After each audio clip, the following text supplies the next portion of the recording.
Hi friends, അപ്പോൾ എല്ലാവർക്കും new വ്ളോഗിൻ്റെ പുതിയൊരു വീഡിയോയിലേക്ക് സ്വാഗതം കേട്ടോ. അപ്പോൾ നമ്മളിന്ന് ഉണ്ടാക്കാൻ പോകുന്ന ചക്ക വറുത്താണ് കേട്ടോ. ഈ ചക്ക വെച്ചിട്ടാണ് ചെയ്യുന്നത്. ആദ്യം തന്നെ ഇതേമാതിരി ചക്ക ഒന്ന് മുറിച്ച് വയ്ക്കുക. 2 പീസാക്കി മുറിച്ച് വെച്ചതിൻ്റെ ശേഷം ചക്കച്ചോളൊക്കെ ഒന്ന് പറിച്ചെടുക്കട്ടോ.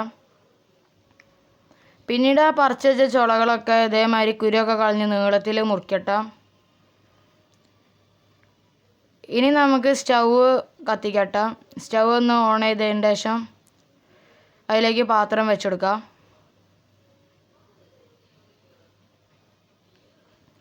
ഇതൊന്ന് ചൂടായി വരണം കേട്ടോ. എന്നിട്ട് നമുക്ക് അതിലേക്ക് വെളിച്ചെണ്ണ ഒഴിച്ചെടുക്കട്ടോ. ഇതൊന്ന് അത്യാവശ്യം ഒന്ന് ചൂടായി വന്നിട്ടുണ്ട് കേട്ടോ. അപ്പോൾ നമുക്ക് വെളിച്ചെണ്ണ ഒഴിച്ചെടുക്കാം. ഞാൻ വെളിച്ചെണ്ണ എടുക്കണേ, നിങ്ങൾക്ക് ഓയിൽ വേണമെങ്കിലും എടുക്കാം, പക്ഷേ കുറച്ചുകൂടെ നല്ല വെളിച്ചെണ്ണ കേട്ടോ. ഇനി വെളിച്ചെണ്ണ ഒന്ന് ചൂടായി വരണം. ഇതട്ടെ, വെളിച്ചെണ്ണ ഒന്ന് ചൂടായി വന്നിട്ടുണ്ട്. അപ്പോൾ നമുക്ക് ഇതിലേക്ക് ചക്ക ഇട്ട് കൊടുക്കട്ടോ. ചക്ക ഒന്ന് ഒരു മീഡിയം വേവൊക്കെ ആകുമ്പോൾ നന്നായിട്ടൊന്ന് ഇളക്കി കൊടുക്കട്ടെ. നിർത്താതെ ഇളക്കി കൊടുക്കണം. ഇതട്ടെ, അത്യാവശ്യം ഒന്ന് ചെറുതായിട്ടൊന്ന് വെന്ത് വന്നപ്പോഴേക്കും നമ്മൾ ഇളക്കി കൊടുക്കുന്നുണ്ട് കേട്ടോ. നിർത്താതെ ഒന്ന് ഇളക്കി കൊടുക്കലാണ് വേണ്ടത്. അപ്പോൾ നന്നായിട്ട് ഇളക്കുന്നുണ്ട്.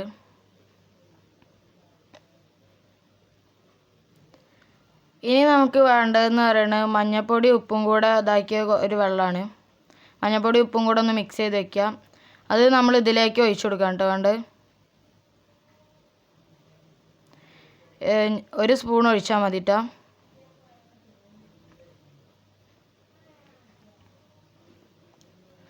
ഞാൻ നന്നായിട്ടൊന്ന് മിക്സ് ചെയ്ത് കൊടുക്കണം കേട്ടോ.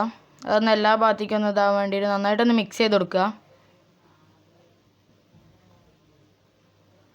ഇതാട്ടോ, നമ്മൾ ചക്ക വറുത്ത് നന്നായിട്ടൊന്ന് ക്രിസ്പി ആയി വന്നപ്പോൾ നമ്മൾ കോരി എടുക്കാൻ കേട്ടോ. കളറൊക്കെ നന്നായിട്ട് മാറിയിട്ടുണ്ട്. നമ്മൾ പ്ലേറ്റിലേക്ക് കോരി എടുക്കാൻ കേട്ടോ.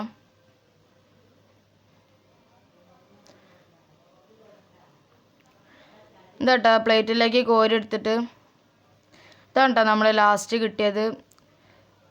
നല്ല അടിപൊളി ഐറ്റം തന്നെയാണ്. എല്ലാവരും ഒന്ന് വീട്ടിലൊന്ന് ഉണ്ടാക്കി വെക്കുക. വീഡിയോ ഇഷ്ടപ്പെട്ടാൽ ലൈക്ക് ചെയ്യുക, ഷെയർ ചെയ്യുക, സബ്സ്ക്രൈബ് ചെയ്യുക. അതേപോലത്തെ അടുത്ത വീഡിയോയിൽ കാണുന്നവരേക്കും ബായ്.